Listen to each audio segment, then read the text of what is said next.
All right, welcome to the Sci-Fi Express Lane. This is Jeff Carroll, your, host, whatever you call it. This is my little video blog. I get to vent, I get to challenge, I get to question, I get to answer. All types of things go on here. So this morning, I'm talking about continuing my little conversation that I had on why I like B movies. And it was in reaction to watching Jamie Foxx's day shift vampire movie. Somebody asked me to watch Black as Night, and then I compared it to Vampires versus the Bronx. And I want to say here, this, I guess the best thing is, why do I talk in the movies? That's probably even a better blog today. And out of the three movies, right, I like Black as Night, probably the best, because I think, the characters did the best acting. However, I'm going to say I like Vampires vs. Bronx as well, and I didn't see it. Seems like I seen it a year ago, so maybe Black as Night is fresh in my mind. Of course, the Jamie Foxx one falls to the third. However, I will say, I think they did some ambitious things in Jamie Foxx's movie Day Shift. One, I think the whole concept of a day shift for vampire slayers, a 24-hour vampire slaying joint, is kind of cool. I think the way they did it in Vampires vs. the Bronx, where they had a hive and they had to go in there and take it out, that's cool. I think the lore and the history that they did of the vampire in Black as Night was also good. So I think it was some really cool things about each of them. Even Black as Night had them scream and explode. And the messed up thing is, I saw it twice, I believe. I seen it before, and I think I forgot, right? But once I started watching it again, I was like, oh, I remember. That's not cool, right? Because one of the things about B movies is you're supposed to have over the top memorable things, and my movie archive is like real deep, so maybe that's a problem as well. But I should remember something about it. But I do. It was good. The other thing about Black as Night is it was very safe. It was very safe. I didn't like the very end of it. But I'm not going to spoil it for you. I did not like the very end of it. But that's because it gave me something to not like. Whereas Jamie Foxx's, there was elements throughout the picture that I was like, oh man, and it was things I was excited about. But you don't always want that type of roller coaster of things you like with things you don't like in a film. You want a roller coaster of emotions, but you don't want to be like, man, that's a really good part. Damn, I should walk out. You don't want to have those feelings go back and forth. So I guess why do I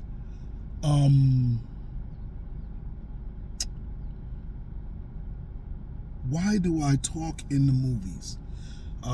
I realized that I enjoy it a lot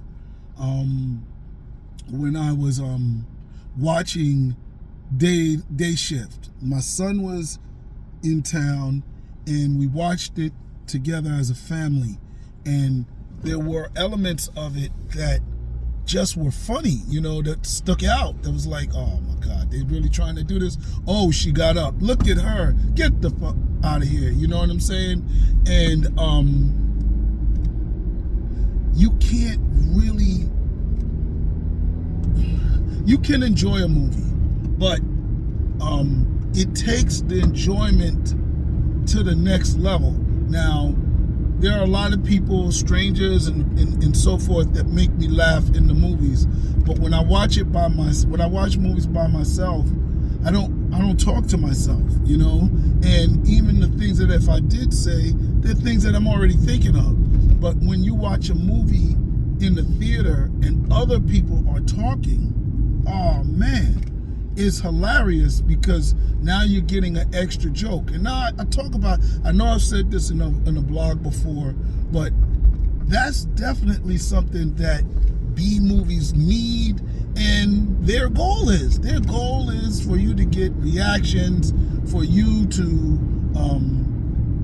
respond over the top things. That's their goal. Their goal is shock value. Their goal is get the heck out of here. That's their goal. So if you're going to do it in any movie, definitely B movies. And to be honest, sometimes the talking gets you to miss something that probably didn't make sense in the first place, or it'll keep you in the chair watching it, and killing that time. Now, again, like I said, many times we didn't have the best TVs at the house, and a lot of people didn't have TVs like in the most comfortable places in the house. Many of these houses in the 80s that I grew up in, they were designed pretty much before television. So we had a living room. My living room, we really didn't go into it that much. And my mother never had a TV in our living room. We had TVs in the kitchen, and we had TVs in our bedrooms. And I don't even think I ever got a TV in my bedroom. I don't know. I don't remember it. I know I had a TV in my parents' room, and that's where I went to watch TV, in my parents' bedroom, but I didn't really have a TV. So when it comes to B movies, right, and going to the theater, especially for like talking in the theater and double features, yeah, you going in there to cool out. It's a summer day, you can sit and watch movies all day.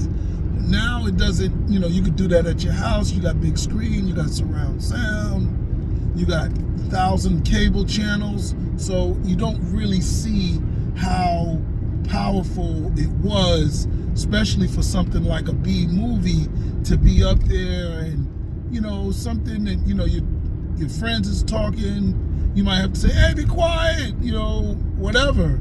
It's a different type of movie, so talking is perceived differently. But mind you, talking is really hot. It is part of the theatrical experience. Not somebody talking on their phone, but telling somebody who's talking on their phone, shut up. Yeah, it might be entertaining, right? Not people getting up and having a fight in the theater. You don't never want that. That's too much. But there's a call and response. There's laughter that is important for you to experience, right? So again, the theatrical experience is historic. It's something to marvel at, especially for movies like this that are, not the most suspenseful horrors, and more so horrors, right? Horrors really dominate B movies. I mean, anything can be a B movie, but the elements that horror films bring out are really powerful, and they're useful in B movie exploitation. I was thinking of a short list of important B movies to watch, or movies that I probably think are B movies, some movies are like everything, because I think like Jaws is like a movie that you could think is everything, but it definitely blew people away in the theaters, right? And I also talk about how, B movies have so much important elements that A-list movies have to include some of those elements. So maybe I'll make a list of some of the elements of B movies that A movies really have, and some good B movie elements in some of our more popular A movies. But let me go back to this list of important B movies. Something as silly as The Blob, but the problem is I can't really think of which Blob, because I like the 70s remake in color, but I also like the original black and white version. That is definitely, you gotta talk to that movie. Definitely you gotta watch it in theaters with a lot of people, right? I liked Blue Sunshine. I thought that was amazing, right? And I watched it in the 2000s. Let me say that. I have it on DVD, but I don't have a DVD player. Actually, I do. I can play it in my car. In my computer. All right. So that's another one. If you didn't see the original Texas Chainsaw Massacre, come on. And that's a B movie. I know it is in theaters, but it's definitely a B movie classic, and it has a lot of wild stuff. I like, Quentin Tarantino's The Death Proof, right? Or Death Proof. I like that movie. I think that is another quality full of get the heck out of here. Now, I will say it is a long ride to the payoff, and that's different than other B movies. The payoff is really slow, but it can be intriguing. If you get past the bar talking scene, you'll enjoy it even more. Eight-Legged Freaks is another one that I think you wouldn't know it's a B movie, but when you start looking at it and understanding what a B movie is, then you'd be like, oh, okay, I see, that is a B movie. I guess the last one, I'm gonna throw another one wow at you from the 70s, because B movies now, you're talking Tremors, you're talking which is not a now movie, but it's so popular now. Snakes on the Plane. Some of these were B movies, but they weren't like the best B movies, but it was good because they are still doing movies with elements like that. Anaconda, can't really, that's good. They did a good B movie, but for you to go back to the real B movies, you might have to go low budget now, right? Because a lot of guys, low budget, like my movies, I would say the Black Nun, I would say Holla If I Kill You, and certainly the couple of ones that I have coming out. But let me go back to my last one is The Car. It's crazy.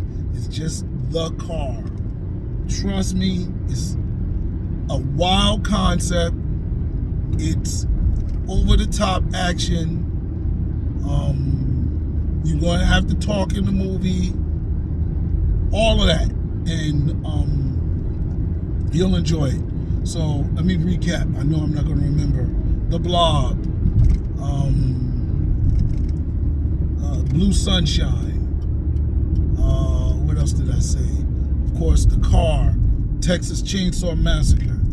Damn it. And I know I said something else.